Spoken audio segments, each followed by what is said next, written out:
Hello and welcome back. Today is Sunday, December 15th, 2024, and we are reading chapter 39 of Lirael by Garth Nix today. And happy full moon, everyone. The full moon peaked at around 4 something in the morning here in Ohio, and we have just reached our last week of autumn here in Ohio. So next Saturday is the winter solstice, and the true cold begins. Not that it hasn't already been here. It's been really cold, but I think it's gonna be a real doozy here this winter, but we'll be okay. I am extra tired today, trying to nest a little bit after going to that Christmas party yesterday. I don't know about you, but I'm one of those people that after a function or a social gathering the next day, I'm pretty spent.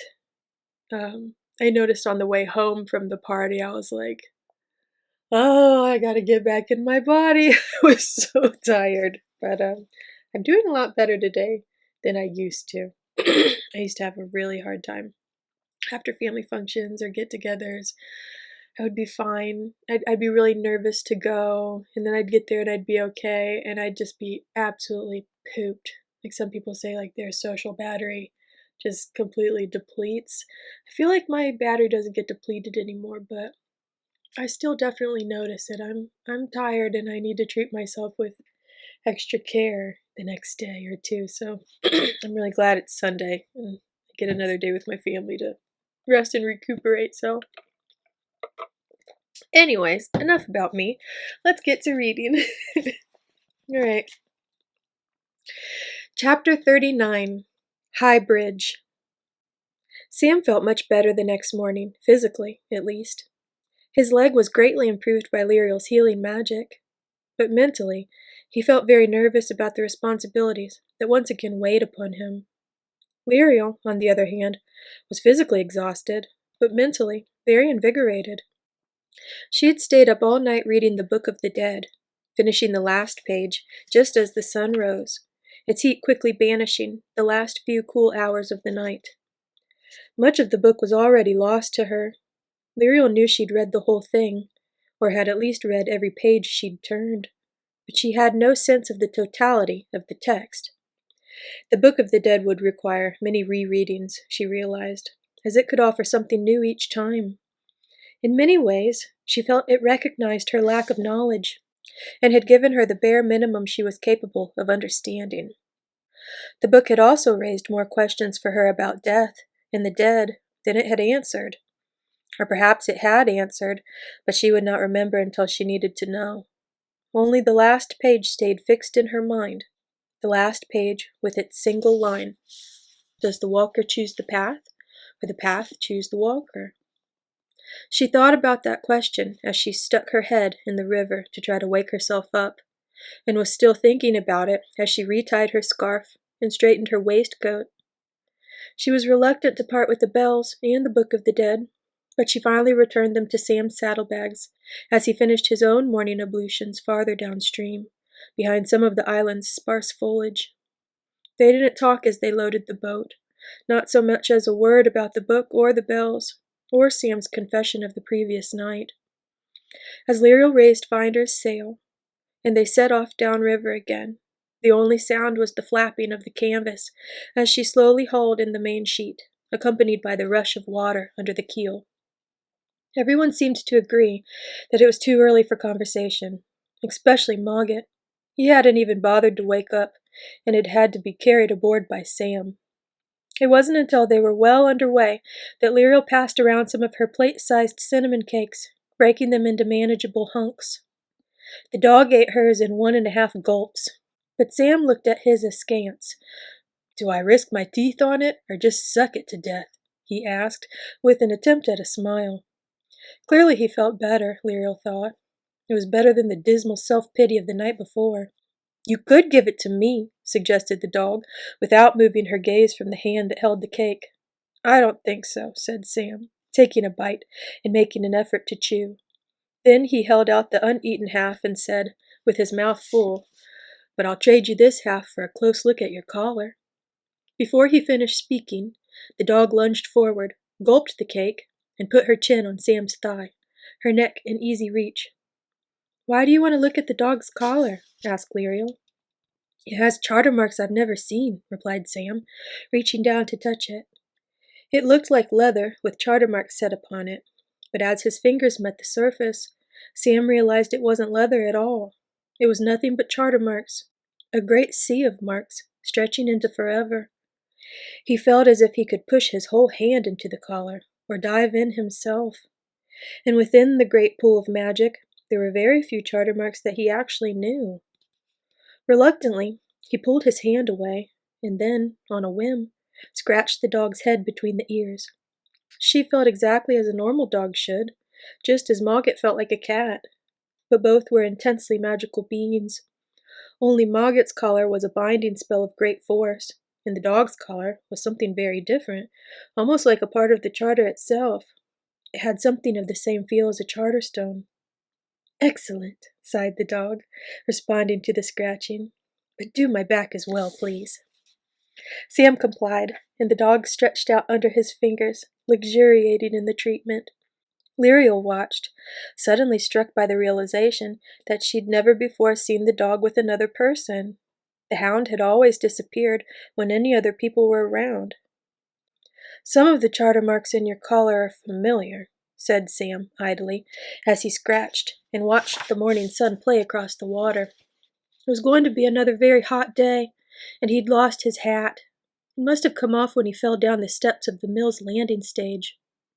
The dog didn't answer, merely wriggling to direct Sam's scratching hand farther down her back.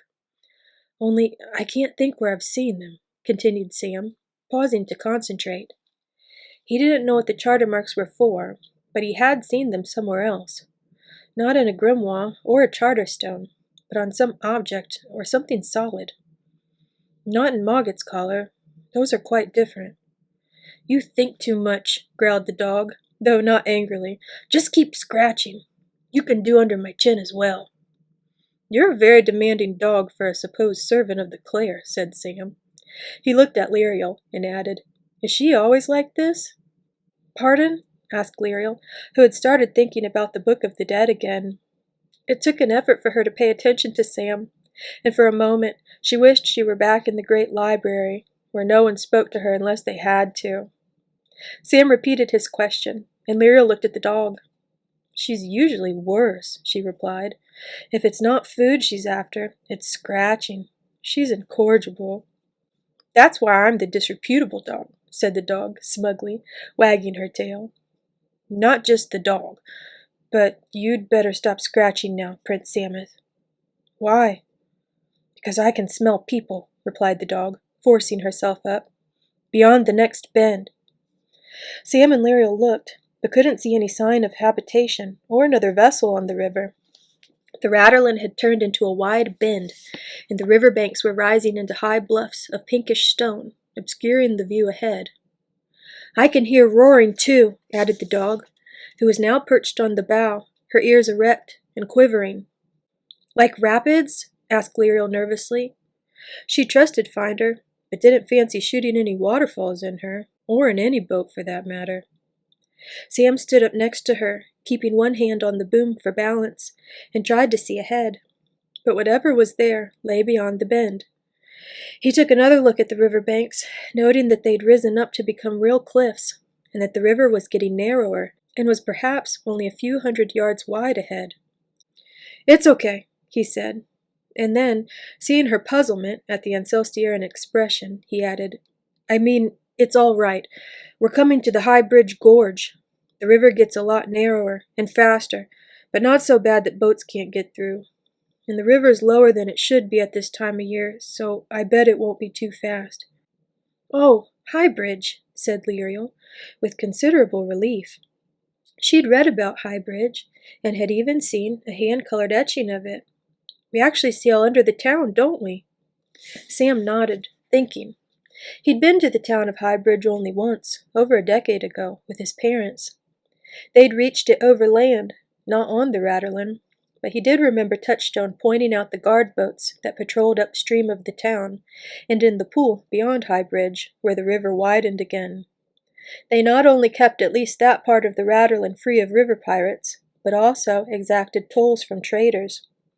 Elamir had probably already given the river guards orders to escort him ashore and return him to Belisare, which would be one way of reaching safety, he thought, and it would make Elamir responsible for whatever happened next. But he would have to face up to his fight with the constables, and it would mean a delay in any attempt to rescue Nick. And he had no doubt Lirael would choose to go on without him. "We do, don't we?" replied Lirael. "Sail under it?" "What?" asked Sam, who was still wondering what would be the best thing for him to do. Yes, we do. I better lie down under a blanket or something before we're in sight of the town." "Why?" asked Lirael and the dog at the same time. "Because he's a truant prince," yawned Mogget, walking up and stretching on his back paws to look ahead. "He ran away, and his sister wants him back for the Belisare festival, to play the summer fool or some such." "The bird of dawning," corrected Sam, with embarrassment, as he got down into the scuppers, ready to hide. "When you said you'd left Belisare to look for Nicholas, I thought you meant you'd been sent by your parents," exclaimed Lirael, unconsciously taking on the tone she used to scold the dog. "The way I've been sent by the Clare. You mean they don't even know what you're doing?" No," replied Sam, sheepishly, "though Dad might have guessed that I've gone to meet Nick. If they know I've gone, that is. It depends where they are in Ancelstier, but I'll explain when we send messages. The only problem is that Elamir's probably ordered all the guard and the constabulary to send me back to Belisare if they can." "Great," said Lirael. "I was counting on your being useful if we did need to get help along the way.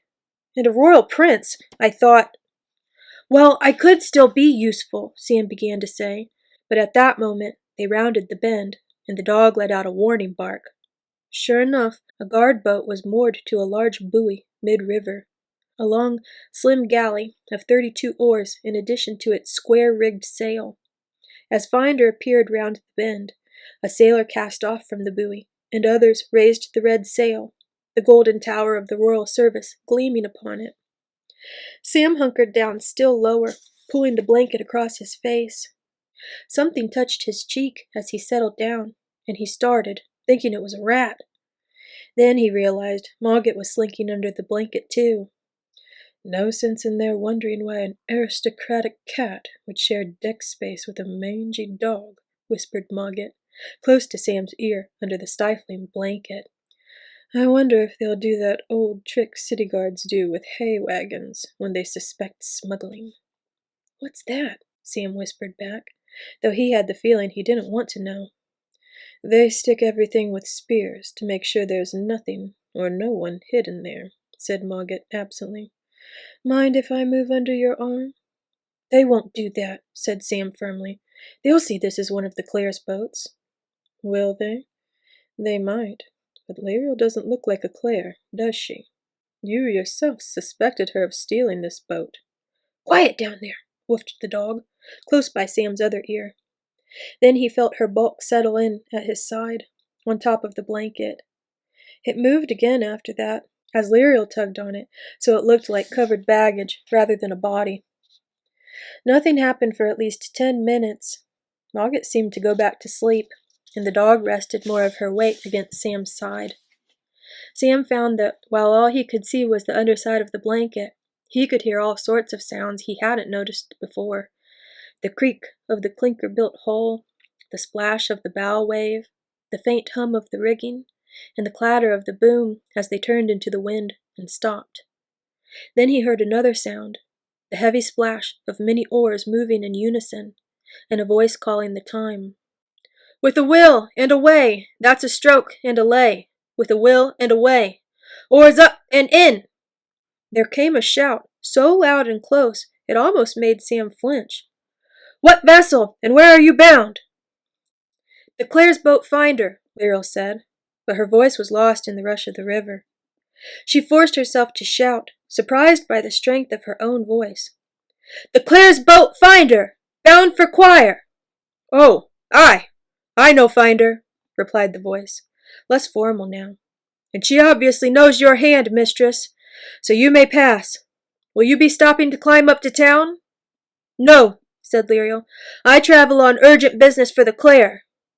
No doubt, replied the guard boat commander, nodding at Lirael across the 40 feet of water that separated the two vessels. "There's trouble brewing for sure. You'd best beware of the river banks, for there have been reports of dead creatures, just like the old days, before the return of the king."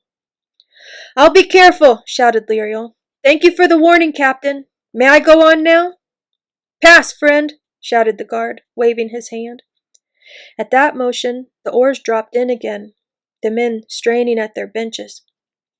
The steerswoman put the rudder over, and the guard boat drove hard away, bow slicing through the current. Lirael saw something metallic glisten under the water as the galley rose up, and she realized it was a long, steel ram. The guard boat clearly had the means to sink any craft that didn't stop at its hail. As they passed, one of the guards looked at Lirael strangely, and she saw his hand creeping to the string of his bow. But none of the others so much as looked at her, and after a moment, the strange guard turned away, leaving Lirael with a feeling of unease. For a moment, she felt she had smelled the metallic tang of free magic. She looked at the dog, and saw that she was staring back at the same guard, all the hair on her back on end. Sam listened to the steady swish of the oars as the galley drew away, and the receding voice of the cantor. "Are they gone?" "Yes," said Lirael slowly, "but you'd better stay hidden. They're still in sight, and we're coming up to High Bridge now. And there was something not quite right about one of them. I caught the hint of free magic, as if it might not have been a man at all." "It can't have been free magic," said Sam. "The river's flowing too strongly." "Unlike the dead, not all things of free magic turn back from running water," said Mogget. "Only those with common sense." "The cat speaks truly," added the disreputable dog. "Running water is no bar to those of the third kindred, or anything infused with the essence of the nine. I would not expect such things here, but I did smell something of that ilk aboard the guard boat, Prince Samuth. Something that had only the semblance of a man. Fortunately, it did not dare reveal its presence among so many, but we must be on our guard." Sam sighed and fought back the temptation to peel the blanket aside just a little bit. It was very hard to lie in darkness going into possible danger, and he'd never seen Highbridge from the water, and it was supposed to be one of the most spectacular sights in the kingdom. Lirael certainly thought so. Despite the increasing current, she was content to let Finder steer, choosing to gape instead. Highbridge had originally been an enormous natural bridge of stone, resting upon the cliffs of the gorge, with the Readalong rushing under it 440 feet below. Over the centuries, the natural grandeur of the bridge had been augmented by the human buildings upon it. The first of the buildings constructed there was a castle, built to take advantage of the protection offered by so much deep running water beneath it. No dead creatures could come against its walls, for they must also pass above the river's swift waters. This had proved to be an enormous attraction during the years of the interregnum, when the great majority of charter stones in the kingdom were broken, and the villages that depended on them for safety destroyed, leaving the dead and those in league with them free to do as they chose. Within a few years, the original castle had been surrounded by houses, inns, warehouses, windmills, forges, manufactories, stables, taverns, and all manner of other buildings. Many were actually dug down into the bridge itself, for the stone was several hundred feet thick. The bridge was more than a mile broad, too, though not very long, the distance between the eastern and western cliffs once being famously covered in single bow shot by the archer Aylward Blackhair. Lirael was staring up at this strange metropolis when she heard a woman shout, seemingly from the figurehead at the front of the boat. At the same time, Finder's tiller shot out of her hand, pushing hard over to the left. Instantly, the boom swung violently across, and the boat heeled over to the right, her starboard quarter almost in the river, spray and water foaming in across the side. Sam found himself piled up against the starboard rail. Somehow, both Mogget and the dog had ended up on top of him, along with what felt like everything else, and water was pouring in on him in bucket loads. Sam thrust his hands out of the blanket and clawed along the side of the boat, reaching out for the rail. But his hands went straight into rushing water, and Sam realized that Finder was heeled over so far she must be about to capsize. Desperately, he struggled to free himself of Mogget, dog, baggage, and blanket, at the same time as he shouted, "Lirael! Lirael! What's happening?" And that is the end of chapter 39. Oh, I hope you enjoyed that reading. That was tough to read. I didn't realize how tired I really am. I'm gonna have to go lay down or something. Wow. I am going to post chapter 40 tomorrow evening at 8 p.m. Eastern Standard Time. Until then, I think I'm gonna go make some tea and then go lay down. Oh, I'm so tired. It's raining outside today and it's really dreary, but I'd wanted to do the Christmas tree some more today, but I think maybe I just need to rest. I gotta listen to my body. So, anyways, I hope you have a great rest of your day. I hope you've enjoyed your weekend. And until tomorrow, take care. I'll see you later. And as always, may your magic manifest.